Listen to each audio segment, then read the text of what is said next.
ত্ৰিবেণী, মায়ে মোক টিফিনত যি দিয়ে মই তাকে খাই সুখ আৰু শান্তি ল'ব। কাৰণ কি জানা, মাৰ মনত মই কেতিয়াও দুখ নিদিওঁ আৰু মাৰ চকুত, মাৰ মুখত মই সদায় হাঁহি বিচাৰোঁ। ইছ, মই কিন্তু মোৰ টিফিন যদি মোৰ মতে নিদিয়ে তেন্তে মই টিফিন দলিয়াই দিওঁ। কুমুদ, তুমি তেনে কাম নকৰিবা। তোমাৰ মায়ে অন্তৰত দুখ পাব। তোমাৰ এই স্বভাৱ এৰিবলৈ হ'ল। তুমি এতিয়া ক্লাছ 6 পালাগৈ। মোৰ জিভাখনে যদি টিফিনত দিয়া আহাৰৰ সোৱাদেই নেপাওঁ তেন্তে কেনেকৈ খাম? চোৱাচোন, 3 আলিত 4 আলিত ফাষ্ট ফুডৰ দোকানত কিমান ধুনীয়া আহাৰ ৰান্ধে। খাবলৈ ইমান মজা, ইয়ামি ইয়ামি।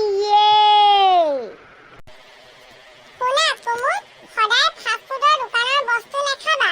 কাৰণ কি জানা, সেই খাদ্যবোৰত কিছুমান জুচ বনাই তাত ৰঙীন পদাৰ্থ মিক্স কৰে আৰু সেই পদাৰ্থবোৰে কেতিয়াবা তোমাৰ পেটত অপকাৰ কৰিব পাৰে। সেই পদাৰ্থবোৰে জুচবোৰ ৰঙীন কৰে, জানানে? জ্বলা মছলাও দিয়া থাকে, সেইবাবে পেটৰ কাৰণে অপকাৰী হয়।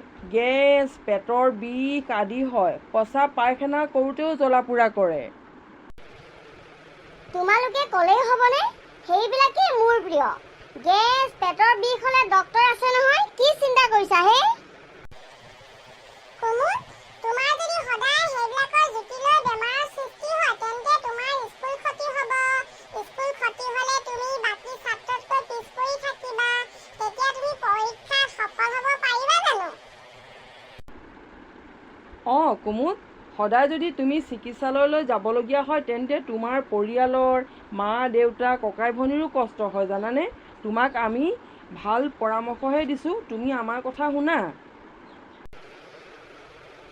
কুমুদ, তুমি সদায় ফাষ্ট ফুড আৰু হোটেলৰ কিছুমান বস্তু নাখাবা। সেইকাৰণে যোৱা বছৰ তুমি বেছিকৈ বেমাৰত ভুগিলা আৰু তোমাৰ ৰিজাল্ট বেয়া হ'ল। এই বছৰ তুমি ভালকৈ পঢ়া সফল হ'বাই। কুমুদ, পৰিণীতাই ঠিকেই কৈছে। তুমি পঢ়াত অধিক গুৰুত্ব দিয়া।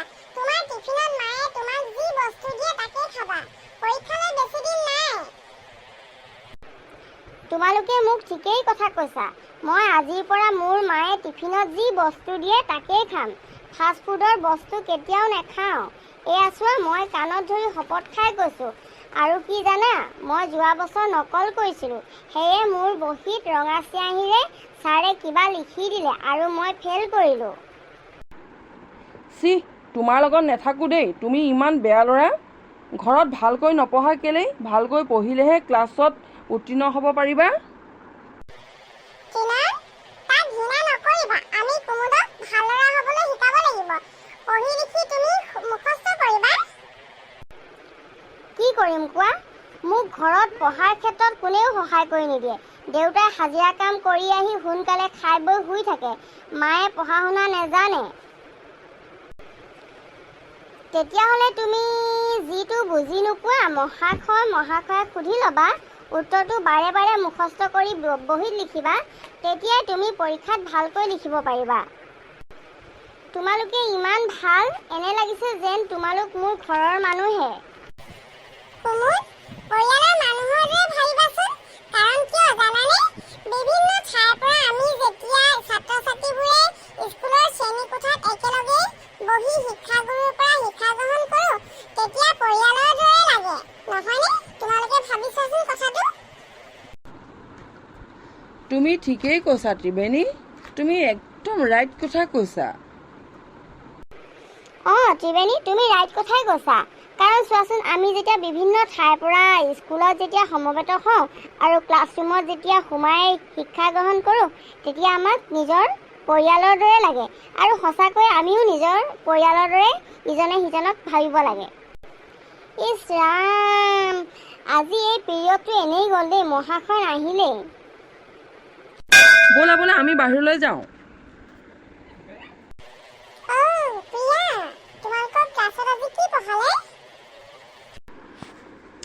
Twinkle, twinkle, little star, how I wonder what you were. Up above the world so high, like a diamond in the sky. পঢ়ালে বা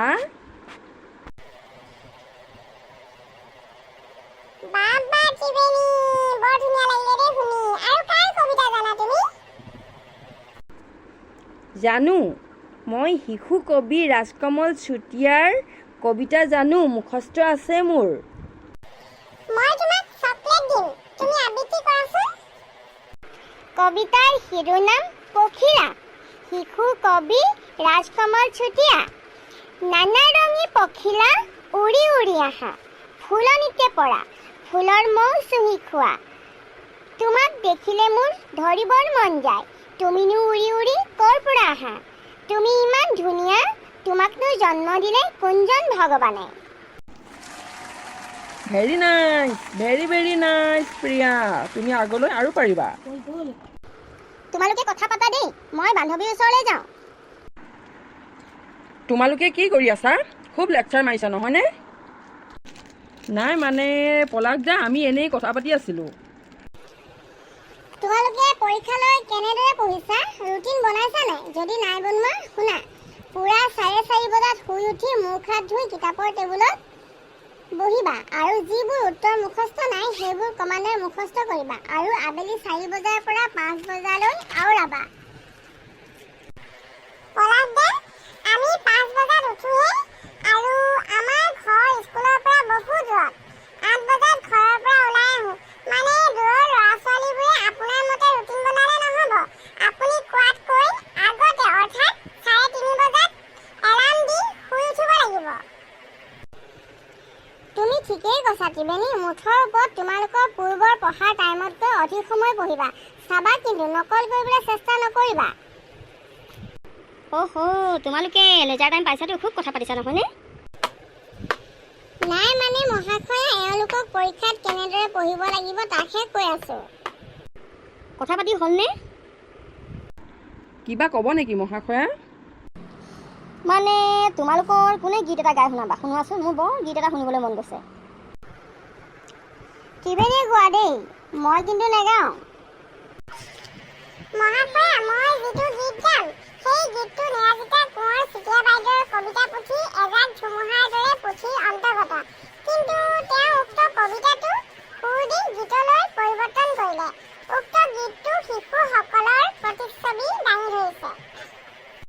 কবিতাটো সুৰ দি গীতলৈ পৰিৱৰ্তন কৰিলে? চাওঁচোন, গোৱা বাৰু।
Very nice Triveni.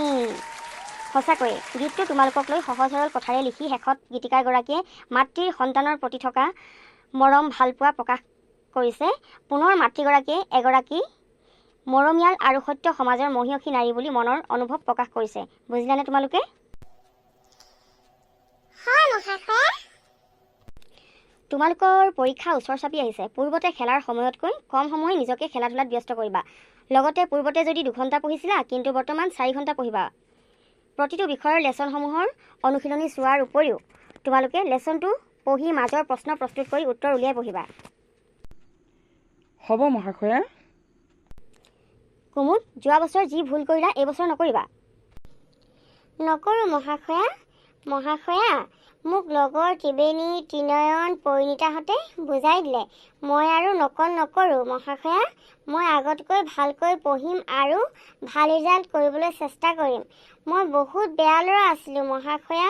ঘৰত মই বেয়া কাম কৰিছিলোঁ, কিন্তু আজিৰ পৰা মই বেয়া কাম নকৰোঁ। মই আৰু কোনোদিনেই তেনে বেয়া কাম নকৰোঁ মহাশয়া। মোক বন্ধু বান্ধৱী বুজালে মই এতিয়াৰ পৰা বেয়া অভ্যাসবোৰ এৰি ভাল হ'বলৈ চেষ্টা কৰিম মহাশয়া। এওঁলোক মোৰ বহুত বহুত বহুত বেষ্ট ফ্ৰেণ্ড। কুমুদ, এতিয়াই বুজিলা যেতিয়া বহুত ভাল হ'ল।